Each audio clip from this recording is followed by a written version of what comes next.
A Nintendo Wii bowling ball primed to take out your TV, drums to play along with your favorite monkey, and a mouse accessory for your favorite console that you never knew you needed. I thought it would be fun to take a second to look back on Nintendo's unique history of trying to innovate the weirdest possible ideas through plastic accessories. In a genre all of their own, Nintendo has regularly refused to compete with Sony and Xbox and their quest for realism and performance, choosing instead to focus on playful creativity and fun gimmicks. Sometimes they're way ahead of their time, and other times not so much. Regardless, their focus on fun and willingness to try something new just for the hell of it is the crucial secret Krabby Patty formula that makes Nintendo so great. So sit back, grab a snack, and allow me to take you on a magical time travel journey through Nintendo's weirdest, boldest, and most delightfully unhinged hardware gimmicks. Nintendo has had a long history of risk-taking and innovation, but since I can just barely remember 2005, and this is one of the gimmicks that excites me the most, I thought I would begin with Dance Dance Revolution Mario Mix. You may know Dance Dance Revolution as that one game at your local arcade that looked super cool and interesting, but were far too scared to actually get up and play for fear of looking stupid in front of your friends or secret crush. Well, someone at Nintendo dared to dream,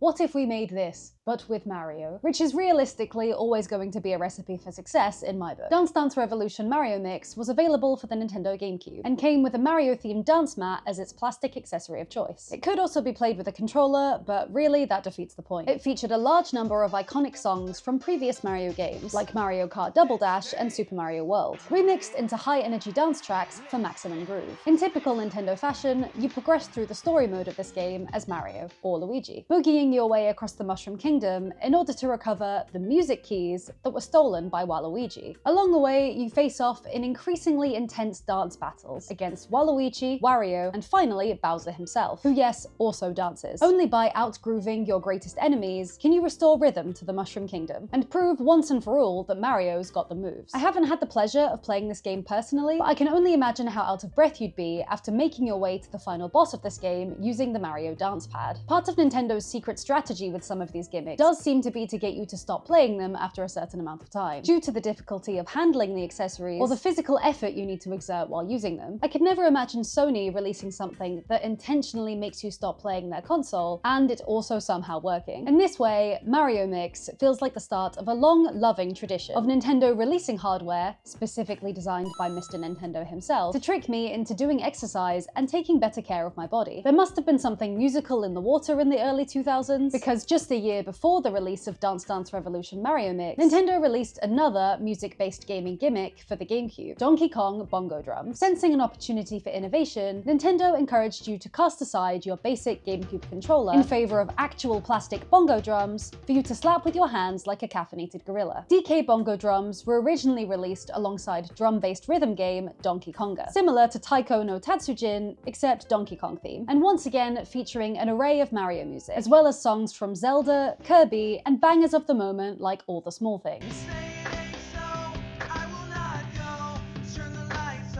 The bongos themselves were quite simple, with sensors on each drum to detect your chaotic hits, and a built-in microphone for picking up clapping.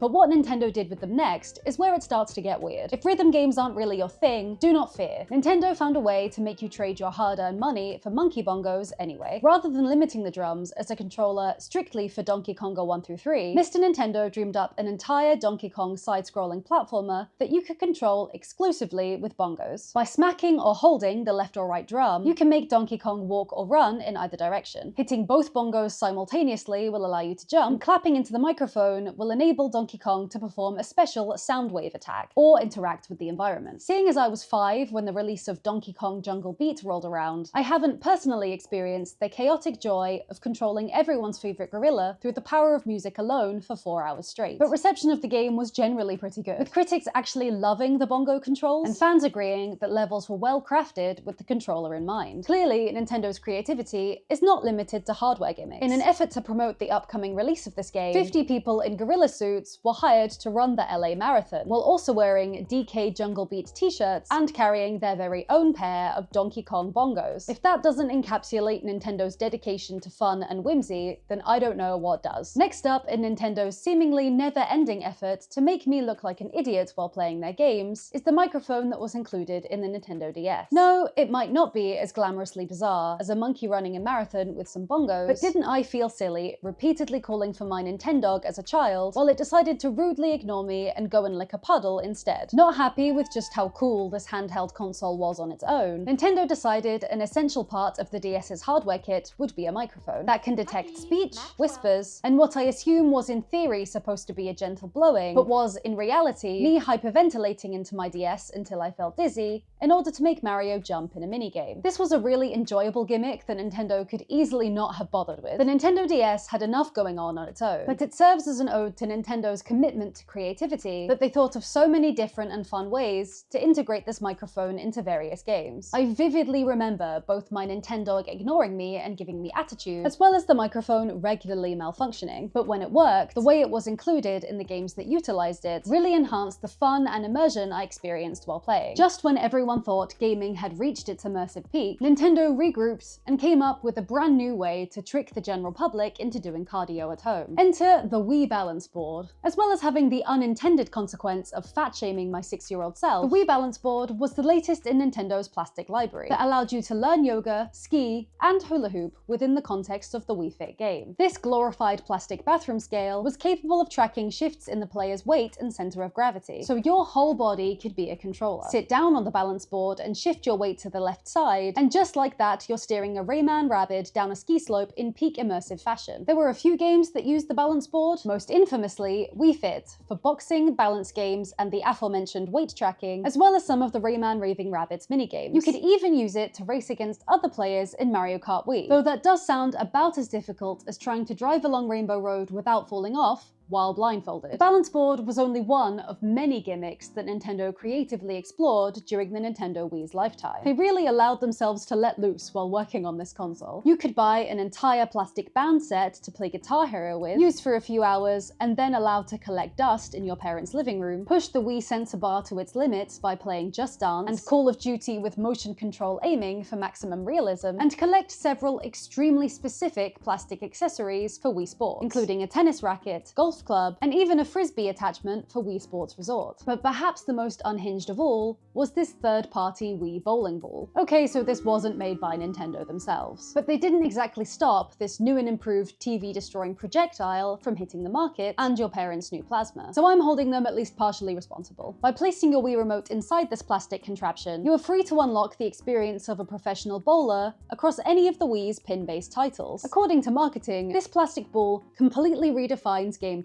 by allowing you to mimic all of the critical motions required for an elite bowling performance. It also comes with silicone finger attachments to adjust for smaller fingers and provide a realistic bowling sensation in case that was something you've been missing in your life. I'm not sure exactly who used this thing back in the day, however, as the safety requirements specify that you leave 8 to 9 feet of space in front and behind you in order to use the bowling ball safely. And I'm not sure what kind of castle these people think I'm living in. It also states on the Amazon listing that CTA takes no responsibility for any damage to your TV. So I can only wonder how many times they were sued for premature television destruction before they decided to include that on their terms and conditions. After perhaps one too many controversies, Nintendo decided to rein in their physical destruction devices and next innovate a handheld guaranteed to give you a slight headache and motion sickness. Released during the golden era of 3D, among the likes of Avatar the movie and heavy discussions of 3D TV being the future, the 3DS made a genuinely impressive stab at 3D gaming without the need for funny glasses. The games on the 3DS system genuinely did look quite good, and the 3D feature worked extremely well and was yet another good innovation from Nintendo. However, I do remember playing my 3DS largely in 2D mode, as it definitely did make my eyes and head hurt. Then again, I do get motion sick while playing VR, so maybe Nintendo shouldn't take the blame for my clearly faulty genetics. The 3DS is sort of what I'm expecting from the Switch 2, a newer, slightly sexier upgrade of a beloved console that's mercifully backwards compatible and has a gimmick of yet to be determined usefulness. Speaking of the Switch 2, one of Nintendo's most misunderstood gimmicks, the Wii U, clearly walked so the Nintendo Switch could run. It was released weirdly closely to the 3DS and the 2DS, which I'm not going to cover, but oh my god, look at that thing. And its branding and unfamiliar gamepad hardware led to a surprisingly lukewarm reception from the general public. In fact, it did so poorly that everyone conveniently forgot that Mario Kart 8 was originally released for the Wii U, and Nintendo got another 8 years out of it on the Switch. The WiiU Gamepad, unappreciated and ahead of its time, time, allowed you to play games on a screen outside of your TV. Sound familiar? And served as an additional companion to control games in new and weird ways. Most notably used as a level designing tool in Super Mario Maker and an inventory management simulator in ZombiU. Just like with Call of Duty for the Wii, you could also hold the gamepad up to aim down sights in ZombiU. Because Nintendo seemingly didn't learn their lesson the first time that no one really wants to play a shooter with motion control. Honestly, I really loved the Wii U. The gamepad was used in lots of unique and interesting ways that made for a genuinely fun time. And I think its failure was largely due to lack of games for the console rather than there being a problem with the console itself. That and the public confusion that it wasn't just another unhinged plastic accessory for the Wii. Emboldened by their recovery from Wii U flop to Nintendo Switch success, Nintendo decided it was finally time for them to get with the program and become more environmentally conscious by replacing their lovable plastic accessories with cardboard. Nintendo LABO was a series of IKEA-inspired craft kits that allowed you to play mini-games with an assortment of random peripherals that you could build yourself, including a fishing rod, a piano, and even an elephant. I do love how fun and silly these LABO kits were, and it's great to get an assortment of different accessories in each kit, rather than committing to a plastic tennis racket for the rest of your console's lifetime. However, as I'm extremely clumsy, I did suffer with breaking and losing pieces of my cardboard menagerie, so while I appreciate the eco-friendly sentiment, I would be fully on board with a return to hard plastic. Nintendo's repeated commitment to testing boundaries and releasing chaotic and random gimmicks is one of the best things about them. Who else would be bold enough to charge you $70 for a cardboard piano and leave you feeling grateful for the opportunity to do so? They refuse to rest on their laurels of proven successes, putting innovation and fun above all else. It's difficult to predict how good the Switch 2 will be, or if their latest gimmick as using a Joy-Con as a mouse will be remotely useful. But if I've learned anything from a lifetime of consoles, it's that when Nintendo hands me a strange new accessory, it's going to turn out to be uniquely fun in ways I didn't expect. I'm personally hopeful that I'm going to be able to play Civ 7 or The Sims on my Switch using this mouse feature, or perhaps Nintendo is planning a future re-release of Mario Paint. I can't wait to see what the Switch 2 has in store for us. From drumming with Donkey Kong to however Nintendo is planning on using this mouse gimmick to trick me into doing cardio again, it's clear we haven't seen the end of Nintendo's gimmick-fueled genius. In fact, the weirdest and best might still be yet to come. Let me know in the comments if you've got your Switch 2 yet, or if you'll even be buying one, and if I missed your favorite Nintendo gimmick. I'll be back next week with something equally as silly, and in the meantime, I'll be living my best cow life in Mario Kart Tour. Bye.